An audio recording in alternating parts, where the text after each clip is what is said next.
নমস্কার। কন্যাশ্রী ছাত্রীদের জন্য অত্যন্ত খুশির খবর। এতদিন পর্যন্ত কিন্তু কন্যাশ্রীর পোর্টাল বন্ধ ছিল এবং আপনারা হয়তো অনেকেই ভেবেছেন যে কন্যাশ্রী বন্ধ হয়ে গিয়েছে, কিন্তু আদৌ না।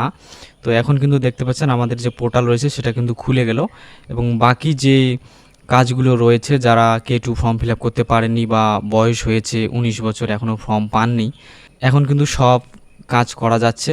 তো এই যে দেখতে পাচ্ছেন আমরা এখন পোর্টালে এসেছি। তো এখান থেকে যদি আমরা দেখি, তো প্রথমে রিনিউয়াল আমরা আসলাম। রিনিউয়ালের মধ্যে আসলে যদি আমরা দেখি, তো দেখতে পাচ্ছেন এই যে 2025-26 তো আছেই, 26-27 কিন্তু রিনিউয়াল শুরু হয়ে গেছে, অর্থাৎ বন্ধ হওয়ার কোনো চান্স নেই। এরপর যারা K2 ফর্ম পাবেন বা এখনও ফর্ম পাননি অথচ 18 বছর হয়ে গেছে, তাদের ক্ষেত্রে যদি আমরা দেখি, এখন কিন্তু দেখতে পাচ্ছেন এই যে ফর্ম কিন্তু জেনারেট করা যাচ্ছে এবং ডাউনলোডও করা যাচ্ছে। আমরা দেখি এখান থেকে একটা ফর্ম ডাউনলোড করে, এই যে দেখতে পাচ্ছেন K2 ফর্ম কিন্তু এখন ডাউনলোড করা যাচ্ছে। এবারে যারা ধরুন 19 বছর হয়ে গেছে, তারা হয়তো ভাবছেন যে আমার 19 বছর হয়ে গেছে, আমি আর K2 আবেদন করতে পারবো না। তাদের জন্য খুশির খবর যে এই ইলেকশনের কারণে যেহেতু দীর্ঘদিন পোর্টাল বন্ধ ছিল, তাই যাদের 19 বছর হয়ে গিয়েছে তাদের আরও বাড়তি 2 মাস সময় দেওয়া হয়েছে।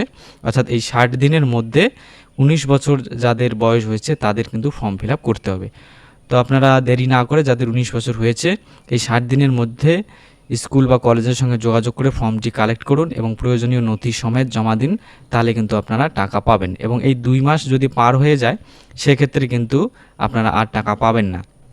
এবং যাদের K2 18 বছর হয়েছে, তারাও স্কুল এবং কলেজে যোগাযোগ করে ফর্মগুলি দ্রুত কালেক্ট করুন এবং প্রয়োজনীয় নথি সমেত সেগুলোকে জমা করুন। নইলে কিন্তু পরবর্তী সময়ে হয়তো 19 বছর পার হয়ে গেলে আর টাকা পাবেন না। এটা শুধুমাত্র যেহেতু বন্ধ ছিল পোর্টাল ভোটের কারণে, তাই এই 60 দিনের বাড়তি সময় দেওয়া হয়েছে। এবং যারা K2 টাকা পাননি, হয়তো ভাবছেন যে টাকা পাবো কি না, তাদেরও চিন্তার কোনো কারণ নেই। কারণ এই মুখ্যমন্ত্রী তিনি কিন্তু বলেই দিয়েছেন যে জুন মাস থেকে টাকা দেওয়া শুরু হবে। তো যেহেতু পোর্টালটা সবেমাত্র খুললো, তো এবার একটু প্রসেস হতে সময় লাগবে।